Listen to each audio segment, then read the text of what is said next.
Hello,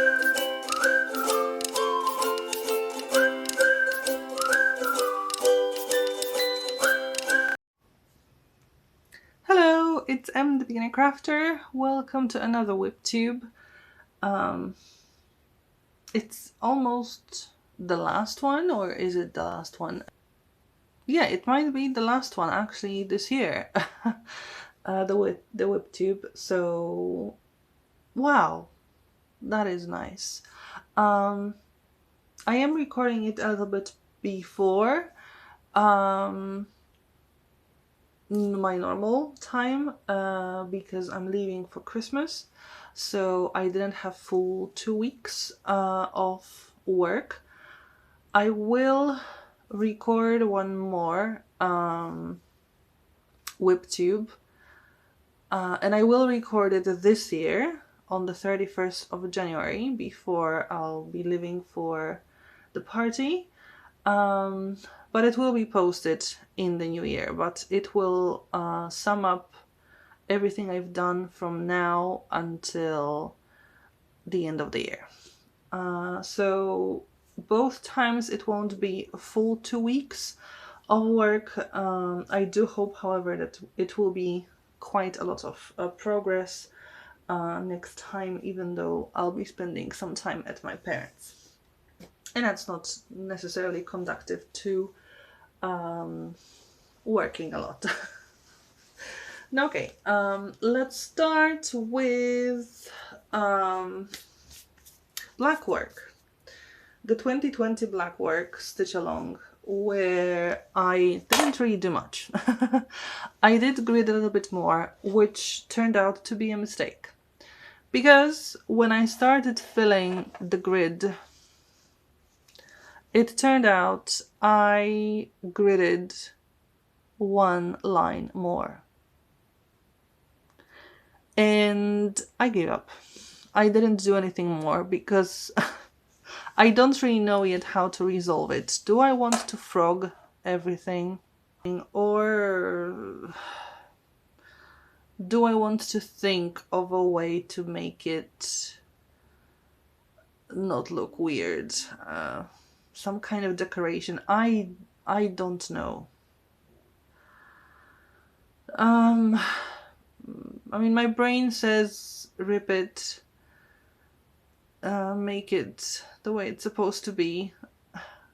But the other part of my brain, the lazy one, is like, no, I don't want to rip it and then grid it again, especially considering how many different threads there are here, because it snapped, because it finished, and so on.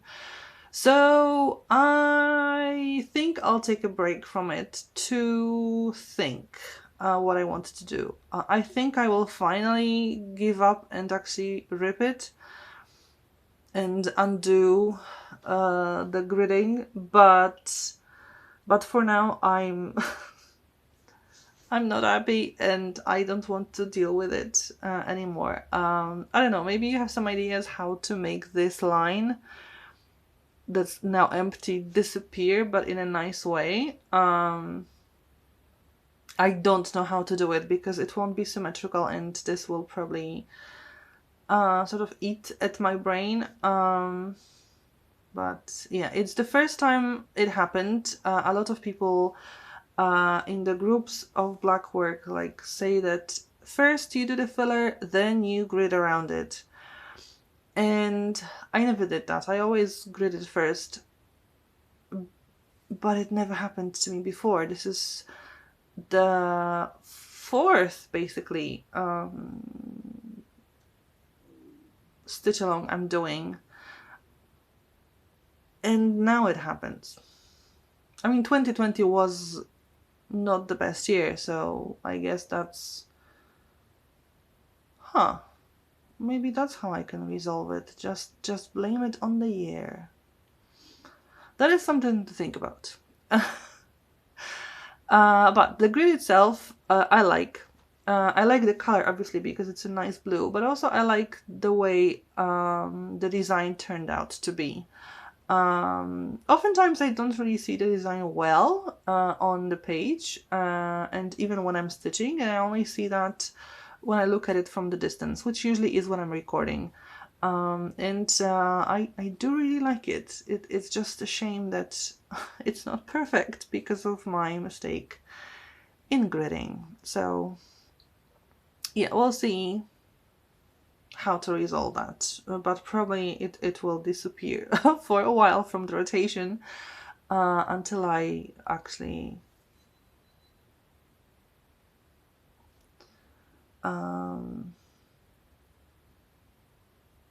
figure out what it's supposed to be. Okay, then Miranda as a focus piece got the most stitches done, and mainly they were on this page. There were a few stitches from this page and that page I think as well, but really just a few. I stitched almost 1200 stitches, so that's nice. Got a lot of the sand done, and the sea also coming a little bit here. And yeah, I'm getting really close to like 2/3 of the page, which is always a good thing. So yeah, it's looking more and more interesting because there's different color and a different shade than what it's used to be. I love blue and purple, and I really don't mind the rest of the picture that it's so much blue and purple, but it's also nice to see something different. A bit of a different color and something happening here. So that's Miranda. Then Mini Marvelous Garden. And Mini Marvelous Garden got 590 stitches, and they were mostly in this area, although there were some stitches also put in this page. I'm filling it a little bit. It looks a bit more like grid by grid stitching, which I'm happy about, because it's going back to the way I like it. So full grids finished. It's not perfect yet, of course, it's not getting there yet very much, but it's looking better, which I appreciate a lot. So yeah, and I think I also did from page number 2 some stitches as well, so there's more of it. And Avarice, well, Avarice got 552 stitches done, so also nice progress. And I mostly focused on that part of the page, so filled the black, well, not the black, but the very dark brown areas.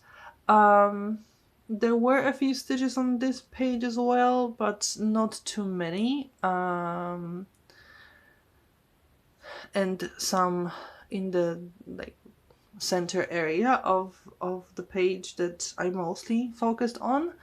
But yeah, the background is mostly done, like the thing that's over this circle. And I'm getting ready to filling in more details inside the circle now, but there are usually a bit more colors to use, which means changing the thread, and I'm not a big fan of that. But yeah, this is the progress. It's not yet 11%. It's not, I don't think it's even 10.5%. So still a long way in front of me. So yeah, Avarice will take a long time to be done.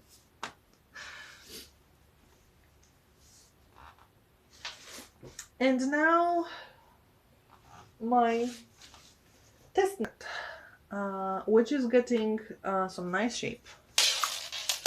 because I have the full sleeve, including the hem, because I finally figured out how to do that. It's still sort of done like this because I'm not yet sewing everything together. But yeah, the sleeve is done.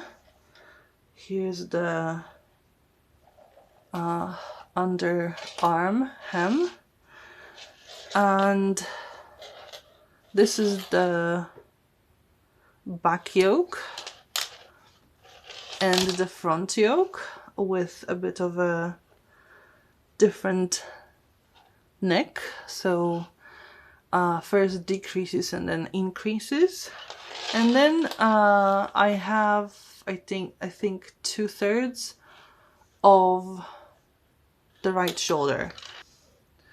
So what I have left to do to finish the test knitting in time is finish the shoulder, do 5 centimeters or like 2 inches of the shoulder, and also work about 5 centimeters or 2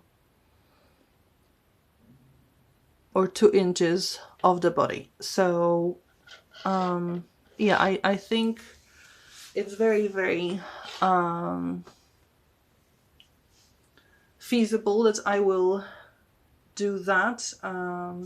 Actually, I'm hoping to take this project with me for holidays and focus on it during the holidays, and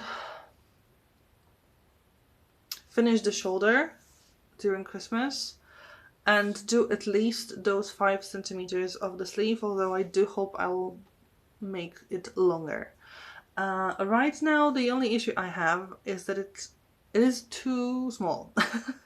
It is supposed to have 10 centimeter ease, and the sleeves are short. The yoke is a little bit tight. It is pre-blocking, so there is still some blocking involved. So I think for the sleeves, they will be the correct length with blocking, because I remember when I was doing the gauge swatch, it got bigger after blocking, and it's not a very stiff yarn when it's wet, so it got bigger without problems. I'm not entirely sure about the body, because that's a completely new territory for me, because it kind of has to go like all the way, both in length and in width. I think width is a bit more important because I need to fit in, and when it comes to length I can just knit a bit more. But it's just a weird thing. Not something I expected, because my gauge swatch was actually slightly bigger than what it's supposed to be. So why suddenly it's smaller, I don't know. I don't know what happened, but we'll see how that goes. This is what I have left from the second ball of yarn. So I've used already almost 2 balls of yarn. I have 3 more, and it looks like the third one will be for the sleeve, for the arm and sleeve, and the next 2 will be for the body, and who knows, I might have to... No, I bought 6, so I have 1 more ball of yarn. So yeah, it should fit. It should be enough, thankfully. I love this sweater. I love working on it. I found the rhythm, the design is great, so I'm very happy to be knitting that, and I do recommend definitely working it once once the pattern is available, because it's a really great pattern. I think the sweater will look lovely. I do think it would work better with the yarn that doesn't change color, because there are moments when you cut the yarn and then you reattach the yarn, and then the change in the shade is visible. And I mean, maybe someone wouldn't mind getting to that point in yarn to have the same shade. I'm not as patient to do that, so it just would be easier, I think, to use the same color yarn, because then you won't notice where any yarn is attached, because it just it will all be the same color. But I still like what I'm getting, and I'm having fun knitting it, so that is great. And once I, you know, get better at it, it's knitting in general, I might stitch more of those sweaters, knit more of those sweaters in different colors, to have them possibly in different yarns as well. Figure out how to make it with thinner yarn, to have it as a sweater more for like springtime, maybe not summertime because it would be too hot, but lighter pullover than this one. But I don't yet know how to do that, because that needs a lot of knitting experience that I don't yet have. If you like the video, please leave a click the thumbs up, leave a comment down below if you have anything to say, and consider subscribing to the channel if you want to see the progress of any further project that I'll be doing. Thank you for watching, and hopefully see you next time. Bye!